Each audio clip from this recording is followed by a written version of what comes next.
Abra sua Bíblia comigo então, no Evangelho de Cristo, conforme o registro de Lucas. Lucas capítulo 11. E vamos ler apenas o verso 1. Hoje eu não vou fazer um sermão expositivo, como é meu hábito fazê-lo, mas eu quero tratar de um assunto. E este assunto está posto aí no capítulo 11, verso 1. Vamos ler todos esta passagem. De uma feita, estava Jesus orando em certo lugar. Quando terminou, um dos seus discípulos lhe pediu: Senhor, ensina-nos a orar, como também João ensinou aos seus discípulos. Pois bem, oração se aprende, oração se ensina. E é curioso que os discípulos não tenham pedido para Jesus: Senhor, ensina-nos a pregar, ensina-nos a dar uma palestra, ensina-nos a ser um evangelista de massa. Mas o pedido foi: ensina-nos a orar. E exemplificaram como João ensinava aos seus discípulos. Portanto, João era um homem de oração. E João ensinava os seus discípulos a orar. A grande pergunta é: por que Lucas é quem registra isso? Vocês bem sabem que Lucas, dentre os evangelhos sinóticos, era o mais distinto deles. Porque Lucas é o único escritor das Escrituras que é gentio. Lucas não era judeu. Segundo, Lucas era médico de profissão. Lucas era um historiador. Lucas tornou-se um missionário. E cada evangelista olhou para Jesus e deu um foco especial. Por exemplo, Mateus enfatizou que Jesus é o rei dos judeus. Por isso que tem mais citação do Velho Testamento que todos os outros. Ele escreveu para os judeus. Marcos escreveu para os romanos e apresentou Jesus como servo. É por isso que Marcos não tem tantos discursos, mas tem mais ações de Jesus. João, por sua vez, apresentou Jesus como um evangelho universal para provar uma tese, que Jesus é o verdadeiro Deus. Mas Lucas, que escreveu para os gregos, apresenta Jesus na sua perfeita humanidade. Apresenta Jesus como um homem perfeito. E como um homem perfeito, é um homem que viveu na plenitude do Espírito Santo. Por isso que Lucas é o evangelista que mais fala do Espírito Santo. E Lucas apresenta Jesus como um homem de oração. Porque como homem perfeito que ele era um homem de oração. Na verdade, você vai perceber que há 11 referências de Jesus orando em Lucas. E apenas 4 vezes Jesus orando, seja em Mateus, seja em Marcos. Então a grande ênfase de Lucas é mostrar que, sendo ele homem e sendo um homem perfeito, ele era um homem de oração. E é por esta razão que os discípulos se aproximam dele, um dos discípulos, e faz um pedido: Senhor, ensina-nos a orar. Você sabe orar? Será que hoje nós poderíamos todos nos matricular na escola da oração? E chegar diante de Jesus: Senhor, ensina-me a orar. E aqui em Lucas, vamos ver princípios de oração que Jesus seguiu. E esses princípios podem ser assimilados por nós. E eu gostaria de então apresentar o primeiro princípio de oração que Lucas compartilha conosco à luz do exemplo de Jesus. Então, eu preciso agora que vocês manuseiem a Bíblia comigo. Vamos então para Lucas, capítulo 3, versos 20 e 21. Aqui está o primeiro princípio. Põe na tela para todos nós lermos. Leia comigo, por favor, esses versos das Escrituras, 21 e 22. Por favor, Lucas 3, 21 e 22. Toda a igreja comigo. E aconteceu que, ao ser todo o povo batizado, também o foi Jesus. E estando ele a orar, o céu se abriu. E o Espírito Santo desceu sobre ele em forma de corpórea, como pomba. E ouviu-se uma voz do céu: Tu és o meu filho amado, em ti me comprazo. Aqui está o primeiro princípio, que é o princípio da capacitação. Notem que o batismo de Jesus é apresentado por Mateus, por Marcos e por Lucas. Mas somente Lucas diz que no batismo ele estava orando. E Lucas conecta a oração de Jesus com os céus abertos, com o Espírito descendo e com o Pai falando: Tu és o meu filho amado, em ti me comprazo. Jesus ora, o céu se abre, o Espírito desce e o Pai fala. Aqui está a presença da própria Trindade. E aqui no batismo, Jesus está sendo capacitado pelo Pai, pelo poder do Espírito Santo, para dar início ao seu ministério. E é por isso que Lucas diz que, cheio do Espírito Santo, aqui do Jordão, ele é enviado, induzido, conduzido pelo mesmo Espírito ao deserto para ser tentado pelo diabo. Jesus sai da água do batismo para o fogo da tentação. Jesus entra na arena do inimigo para vencê-lo, para derrotá-lo, para nos ensinar que há vitória na tentação. E cheio do Espírito Santo, ele volta do deserto para a Galileia, entra na sinagoga de Nazaré, abre o livro de Isaías e diz: O Espírito do Senhor Deus está sobre mim. Esse processo da capacitação de poder emana da oração de Jesus. Ele ora, o céu se abre, o Espírito Santo desce, o Pai fala, ele é capacitado para dar início ao seu ministério. Mas mais do que isso, porque Jesus está orando, é que o Pai também se manifesta dizendo: Tu és o meu filho amado, em quem me comprazo. Você deleita-se em Deus na oração, e Deus deleita-se em você quando você ora. Quanto mais prazer em Deus você tem, mais Deus se deleita em sua vida. Este é o princípio primeiro que Jesus nos ensina nesta oração. Princípio da capacitação, do revestimento de poder para cumprirmos a missão que Deus nos confiou. Mas há um segundo princípio. Vamos para Lucas capítulo 5, versos 15, 16 e 17. Lucas 5, 15 a 17. Vamos ler todos juntos. Ponha na tela, por favor. Lucas 5, 15. Se está com dificuldade da tela, vamos ler. Você está com a Bíblia comigo? Então, vamos ler.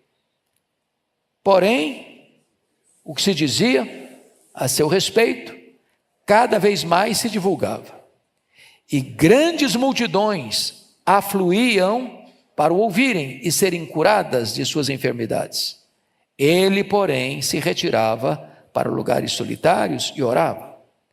Ora, aconteceu que num daqueles dias estava ele ensinando, e achava-se ali assentados fariseus e mestres da lei, vindos de todas as aldeias da Galileia, da Judeia e de Jerusalém, e o poder do Senhor estava com ele para curar. Aqui é o princípio da prioridade. Meus irmãos, é quase incompreensível para nós esse texto, porque vejam vocês o que é que está acontecendo aqui em Lucas. As multidões estão vindo. As multidões estão chegando para ouvir Jesus. Ele tinha acabado de curar um leproso e dado uma ordem ao leproso, tomado de lepra. Olha, você vai lá, se apresenta ao sacerdote para cumprir a lei de Moisés, mas não fala nada para ninguém. O camarada como que ressuscitou, porque o corpo dele estava apodrecendo. E ele saiu a falar para todo mundo. A ponto de Jesus não poder entrar, diz Marcos 1, publicamente nas cidades mais. Em virtude desse testemunho dele, está escrito aqui, notem comigo, que grandes multidões, já é um pleonasmo, porque multidão é coisa grande. E não é multidão, multidões, grandes multidões, afluíam para o ouvirem e serem curadas. Jesus era um pregador. Tudo que um pregador gosta é de mais gente para ouvir a palavra de Deus. Quanto maior o auditório, melhor. Quanto mais gente, melhor. Quanto mais multidão chega, mais feliz ele fica. Mas, curiosamente, quando as multidões estão vindo para ouvirem e para serem curadas, Jesus se retira da multidão, deixa as multidões e vai para um lugar solitário. E orava. Como assim? Que princípio ele quer nos ensinar? O princípio que ele quer nos ensinar, meus queridos, é que Deus vem antes da obra de Deus. O princípio que ele quer nos ensinar é que o Pai vem antes das pessoas. O princípio que ele quer nos ensinar é que nós não teremos condições de atender às demandas das multidões necessitadas e carentes, a não ser que nós sejamos capacitados com poder, e não há poder sem oração. É muito interessante que o versículo 17 conecta o fato de Jesus ter priorizado o Pai em oração às demandas das multidões, e em virtude disso ele é capacitado com poder para curar.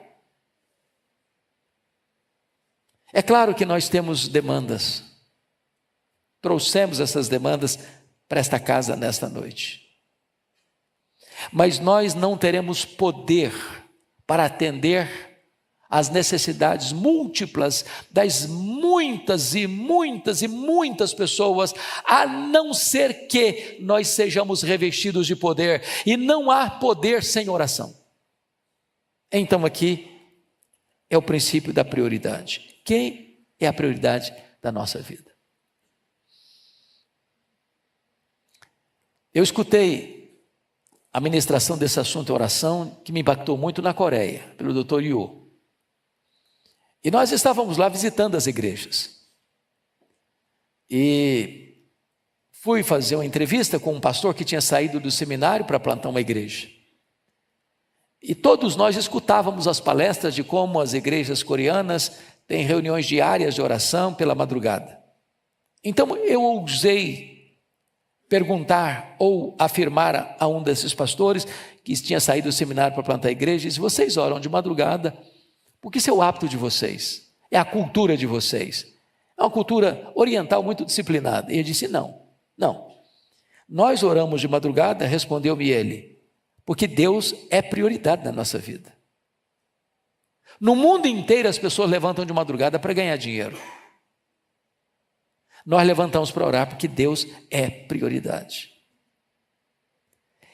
Este é o exemplo de Jesus. O Pai tem prioridade. Li num livro do Paul Yang-Shu uma experiência muito interessante, que um dia o telefone do gabinete pastoral tocou, a secretária atende, do outro lado da linha era o presidente da Coreia. E o presidente da Coreia disse: eu quero falar com o pastor Paul. A secretária respondeu: ele não vai atender o senhor agora não, ele está orando. O presidente pensou que a secretária não tivesse entendido quem estava falando. E ele engrossou a voz, deu uma carteirada, disse: eu sou o presidente da Coreia e quero falar com o pastor agora. A secretária respondeu: ele não vai atender o senhor não, ele está orando. Então, mais tarde, o presidente ligou. O pastor atendeu. E o presidente quis dar uma reprimenda no pastor. Eu liguei para o senhor não me atendeu. O pastor respondeu para o presidente: eu não atendi o senhor, porque eu estava falando com alguém muito mais importante do que o senhor. Eu estava falando com o Rei dos Reis e com o Senhor dos Senhores. Até que ponto Deus, de fato, é a prioridade da nossa vida? Esse é o princípio que eu aprendo aqui com Jesus. Deus vem antes das pessoas. As primeiras coisas primeiro. Terceiro princípio. Princípio da dependência de Deus. Abra comigo agora Lucas 6, 12 e 13. Vamos ler juntos? Naqueles dias, retirou-se para o monte a fim de orar, e passou a noite orando a Deus. E quando amanheceu, chamou a si os seus discípulos, e escolheu 12 dentre eles, aos quais deu também o nome de apóstolos. Aqui é o princípio da dependência de Deus. Só Lucas relata que, na escolha dos apóstolos, Jesus passou a noite inteira orando. Nem Mateus, nem Marcos registra isso. E o que Jesus quis nos ensinar? Primeiramente, ele quis nos ensinar que a escolha da liderança da igreja não tem os mesmos critérios da escolha do mundo.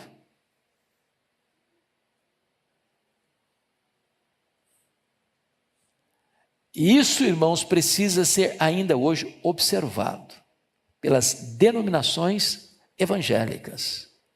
Quantas vezes se escuta por aí que nos concílios das igrejas há nos bastidores disputa voto a voto para este ou para aquele cargo. E que as coisas vão para uma decisão que já foi tomada na véspera, com articulações políticas. E ainda tem o desplante de orar para que Deus faça a vontade, quando eles já tomaram a decisão. Não foi assim com Jesus e não foi assim com a igreja primitiva. Quando se reuniram lá no primeiro concílio geral da igreja, em Atos 15, está escrito: pareceu bem ao Espírito Santo e a nós tomar essa decisão. É fundamental que a igreja entenda que liderança espiritual não é articulação humana, é resposta divina. Jesus passou a noite inteira orando, ele era um homem perfeito, e ele orando ao Pai, certamente para que o Pai lhe desse toda a direção na escolha daqueles que deveriam ser o fundamento da sua igreja. É por isso que quando o dia amanheceu, ele escolheu não 10, não 20, não 50, não 100, ele escolheu 12. A total dependência de Deus na escolha da liderança daqueles que haveriam de apacentar o povo de Deus. Se observarmos as Escrituras, não poderíamos ter outra atitude senão esta, na escolha dos líderes da comunidade cristã. Mas, vejam vocês comigo, que há um outro princípio que é importante entender aqui. Por gentileza, olhe comigo. O princípio da antecipação da glória. Lucas 9, 28. Vamos lá.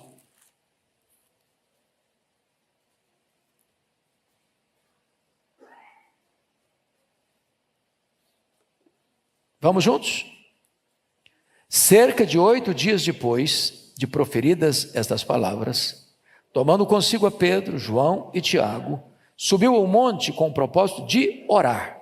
E aconteceu que, enquanto ele orava, a aparência do seu rosto se transfigurou e suas vestes resplandeceram de brancura. Notem vocês, mais uma vez, que os 3 evangelistas sinóticos, Mateus, Marcos e Lucas, relatam a experiência da transfiguração, mas somente Lucas nos informa que Jesus está orando nesse momento.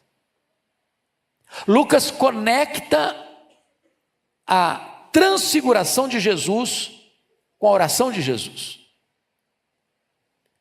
Que o seu rosto brilhou, que as suas vestes resplandeceram, porque ele orou. E quando você percebe Jesus orando, algumas coisas acontecem aqui. Primeiro, você vai ver lá a confirmação da sua messianidade e do propósito da sua vinda, porque aparece em glória, conversando com Jesus, Moisés e Elias, o representante da lei e o representante dos profetas. E qual foi a pauta, qual foi a agenda daquela reunião de Moisés e Elias com Jesus? Diz o verso 31 de Lucas 9, que conversaram sobre a sua partida para Jerusalém. A palavra partida no grego aqui é a palavra êxodos, de onde vem a nossa palavra portuguesa êxodo. E eu pergunto a vocês, o que foi o êxodo de Israel? A libertação da escravidão do Egito. O que então Moisés e Elias estão conversando com Jesus? Estão dizendo para ele, conversando com ele, Jesus, que o êxodo da igreja, o êxodo do povo de Deus, a libertação do povo de Deus, aconteceria na cruz do Calvário. Ele está indo para Jerusalém. Se você notar e ler Lucas, quando ele desce desse monte, as pessoas liam no semblante dele que ele estava indo para Jerusalém. Os samaritanos não receberam Jesus porque havia no aspecto dele a disposição de ir para Jerusalém. E ele vai para Jerusalém para morrer. E na cruz, ali abriu-se para nós o caminho da libertação. Ali foi a quebra das nossas algemas. Ali Jesus nos tornou verdadeiramente livres. E esta verdade bendita ocorre em resposta à oração de Jesus. Mas porque Jesus ora, algumas coisas acontecem. Primeiro, seu rosto se transfigurou, as suas vestes ficaram brancas, segundo Marcos, que nenhum lavandeiro da terra podia fazer igual. Porque quando você ora, a Shekinah de Deus invade a sua vida. Segundo, se você notar, Pedro comete outro deslize nessa montanha. Porque já tinha cometido um deslize na semana anterior, lá em Cesareia de Filipe, repreendendo Jesus. E Jesus teve que ser duro com ele. 8 dias depois, Jesus não desistiu de Pedro. E eles estão lá no monte, Moisés, Elias. E diz a Bíblia que Pedro, sem saber o que falava, disse para Jesus: Mestre, bom estarmos aqui. Nós vamos fazer 3 tendas. Uma será a tua, outra de Moisés, outra de Elias. Por que ele não sabia o que falava? Estava falando uma bobagem, uma grande bobagem. Que bobagem? Pedro estava comparando e equiparando Jesus a Moisés e a Elias. Mas Jesus não é apenas um grande homem. Ele é o próprio Deus entre os homens. O que é curioso é que Jesus não se defendeu. Jesus poderia ter dito: Pedro, de novo, meu filho, de novo, outra vez. Você não amadurece, não? Jesus não o repreendeu, Jesus orou. E quando Jesus orou, o Pai o defendeu. Porque diz a Bíblia que uma nuvem luminosa os envelopa, e de dentro da nuvem vem uma voz do céu: este é o meu filho, o meu eleito, a ele ouvi. Em outras palavras, não comparem meu filho com Moisés e Elias, ele é muito mais do que Moisés e Elias, ele é o meu filho, e vocês precisam ouvi-lo, e somente a ele. E quando eles levantaram daquela experiência, não tem mais nem Moisés e nem Elias, só tem Jesus. Deixa eu lhe dizer algo. Quando as pessoas não forem justas com você, não tente se defender. Ore. Porque quando você ora, Deus defende você. Quando você ora, Deus defende você. Mas mais, porque Jesus orou aqui, o Pai o capacitou a enfrentar a cruz, porque o tema da conversa, da pauta, da reunião de Moisés e Elias, foi o êxodo, foi a partida, foi a morte na cruz. E quando Jesus desce desse monte, só para você observar rapidinho comigo, olha o que está escrito no verso 51, bota na tela Lucas 9, 51, por favor, todos juntos comigo.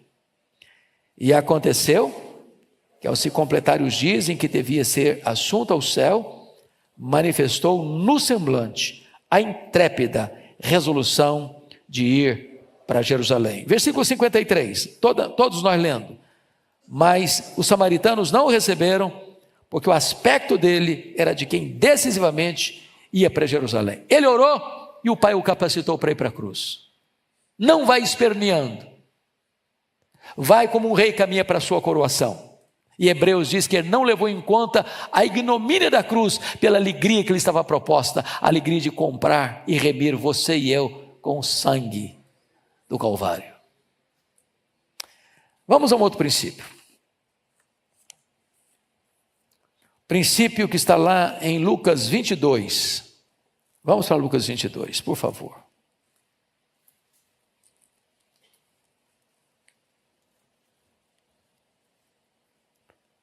Versos 31 e 32. Lucas 22, 31 e 32. Vamos juntos? Simão, Simão, eis que Satanás vos reclamou para vos peneirar como trigo. Eu, porém, roguei por ti, para que a tua fé não desfaleça. Tu, pois, quando te converteres, fortalece os teus irmãos. Por que Satanás requereu Simão para peneirá-lo? Por que não foi Tomé? Por que não foi Mateus? Por que Pedro? Por que Simão? E quando você lê os evangelhos, fica claro, quando você lê Atos, fica claro que Pedro era um líder. Um líder. Nem sempre maduro. Ousado, audacioso, impetuoso, muitas vezes insensato, mas um líder. John Maxwell disse que liderança é influência. Um líder nunca é neutro. Ou ele é uma bênção, ou ele é um problema, uma maldição. Porque ele influencia pessoas. É por isso que lá em João 21, quando eles retornam para Galileia, por ordem do próprio Jesus, chega lá, Jesus não está lá, Pedro disse assim para os seus colegas: eu vou pescar. Quando ele disse eu vou pescar, não era apenas eu estou cansado, estou estressado, preciso fazer uma higiene mental, não. Quando ele diz eu vou pescar, ele está dizendo o seguinte: acabou para mim. Fim de linha para mim. Vou voltar para as redes. Vou voltar para o passado. O que aconteceu quando ele disse, eu vou pescar? Seus colegas disseram na hora, nós vamos contigo. O líder tem o poder de influenciar a gente, de arrastar pessoas com ele. E nós deveríamos orar mais pela liderança, não só liderança formal, mas liderança informal. Quando eu falo liderança informal, estou dizendo a liderança que não tem cargo, mas é líder, mas influencia. E Jesus orou por Pedro, e Pedro só não naufragou de fato porque Jesus orou por ele. Nós precisamos, meus amados irmãos, orar pelos líderes, líderes da nossa família, líderes da nossa igreja, líderes da nossa denominação, líderes da nossa pátria. Porque quando Satanás ciranda com o líder, quando Satanás joga um líder para lá e para cá, e bagunça a cabeça dele, bagunça o coração dele, e bagunça os valores dele, muita gente é atingida.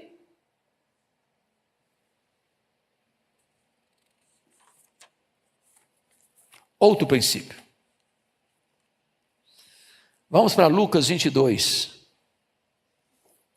39.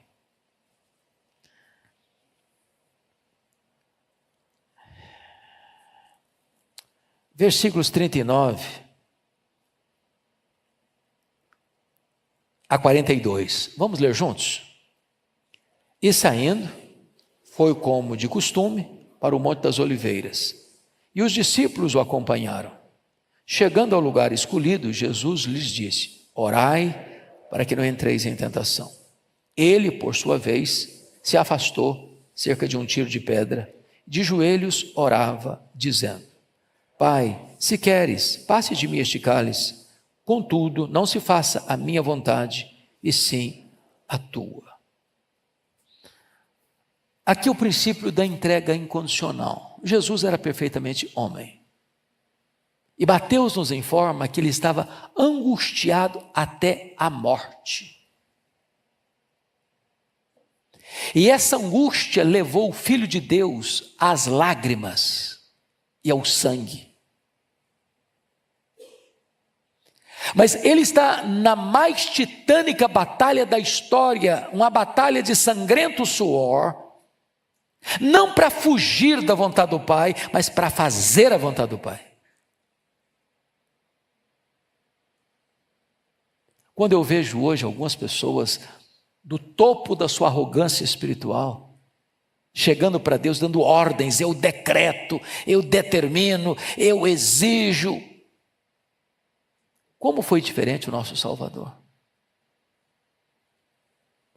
Pai, não a minha, mas a tua vontade.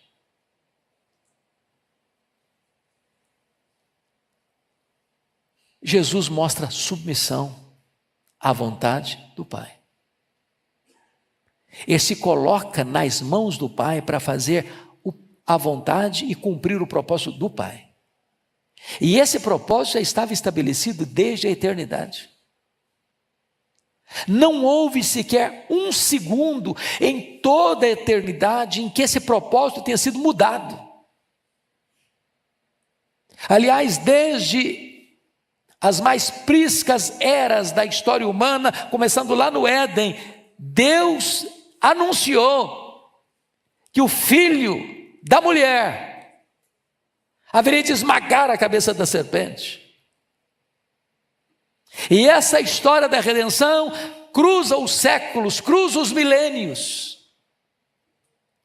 E certamente a intenção de Satanás era frustrar esse plano, e ele tentou tantas vezes.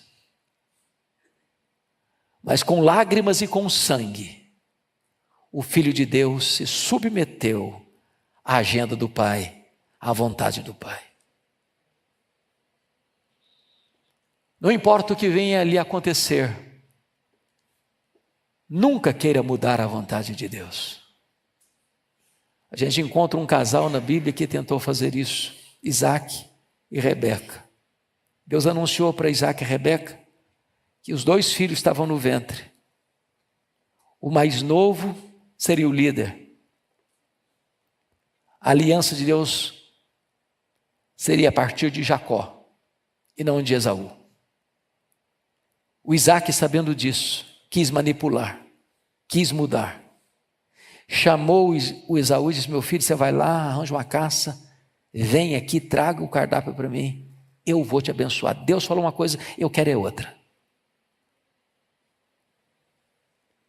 A Rebeca, pensando que Deus não era capaz de cumprir os seus próprios propósitos, quis dar uma mãozinha para Deus com mentiras, com trapaças, com enganos. Permita-me dizer, a vontade de Deus é boa, é perfeita e agradável. Talvez doa, talvez é preciso chorar, talvez é preciso sangrar. Mas lute, não para fugir da vontade de Deus, lute para fazer a vontade de Deus. Esse é o princípio que Jesus está nos ensinando.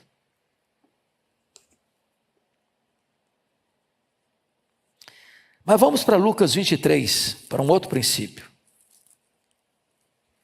Versos 34.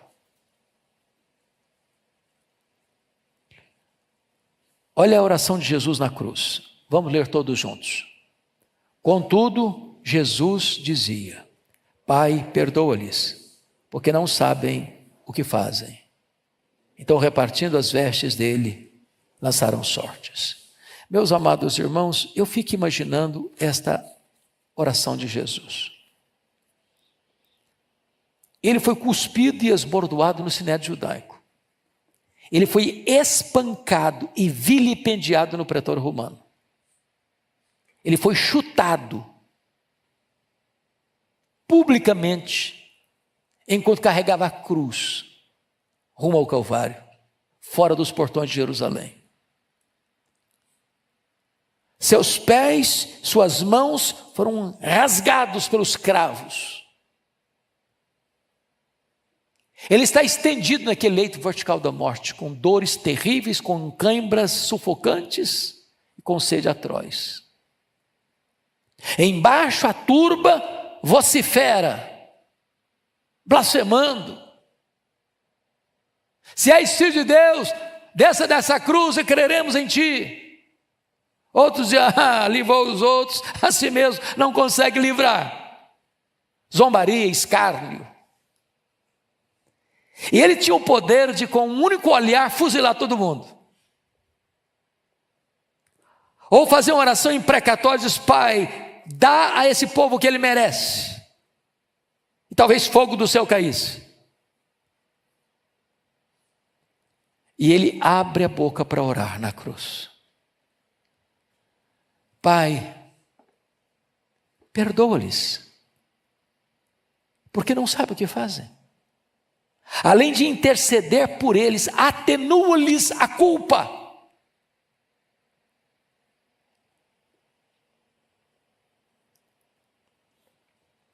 Ato contínuo. Um dos ladrões que estavam também blasfemando, todos os dois blasfemavam, diz Mateus. De repente, a oração de Jesus toca o coração de um deles. Abranda a dureza do coração de um deles, que estava crucificado à sua direita. E ele então se volta para Jesus e diz: Senhor, lembra-te de mim quando vieres no teu reino. Em verdade te digo que hoje mesmo estarás comigo no paraíso. É quando você perdoa que o coração das pessoas amolece. Se você devolver ultraje com ultraje, você empata o jogo com o inimigo. A grandeza de um cristão não está na força da vingança, está no poder do perdão. Porque quando você ora e abre o coração para perdoar aqueles que maltratam, machucam e ferem em você, há uma bênção de Deus que se abre para a salvação de outras pessoas à sua volta.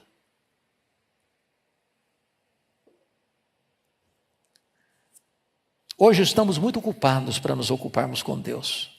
Jesus não tinha tempo para comer, mas ele tinha tempo para orar. Sabe o que é maravilhoso? Eu encerro aqui. É que em Lucas, Jesus orava. Em Atos, é a igreja que ora. Em Lucas, Jesus é o mestre. E alguém se aproxima e diz: ensina-nos a orar. E eles aprenderam. E agora a igreja em Atos está orando. E Jesus orou em todas as fases do seu ministério. E diz a Bíblia que ele não encerrou esse ministério de oração. Ele está lá no céu, orando e intercedendo por nós. Que sublime isso. E a minha fala final é Lucas 11:1. Senhor, ensina-nos a orar. Ensina-nos a orar. Que Deus nos ajude a aprender com Jesus a orar. Vamos ficar em pé?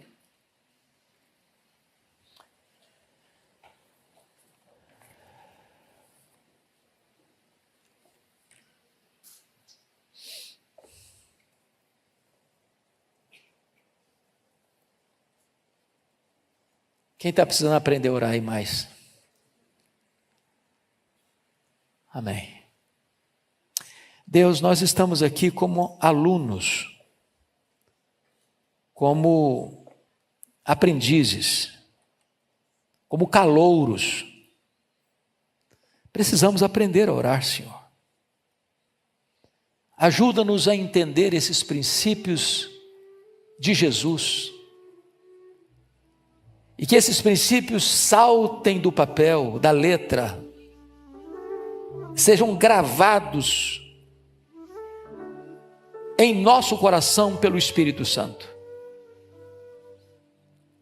Ajuda-nos a entender estas verdades eternas.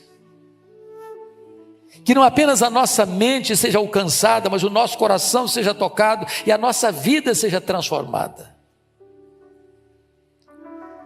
Aqueles que estão conosco, nos acompanhando, Senhor, visita-os também com a Tua graça. E que todos nós sejamos matriculados na escola da oração. E venhamos a ser, Deus, crentes maduros, experimentados, a conhecer e a desfrutar deste inaudito privilégio de falarmos contigo, o Pai amado, o soberano Deus que tem poder para mudar tudo quanto Ele quer na história dos homens. Receba a nossa gratidão nesta noite, em nome de Jesus, amém.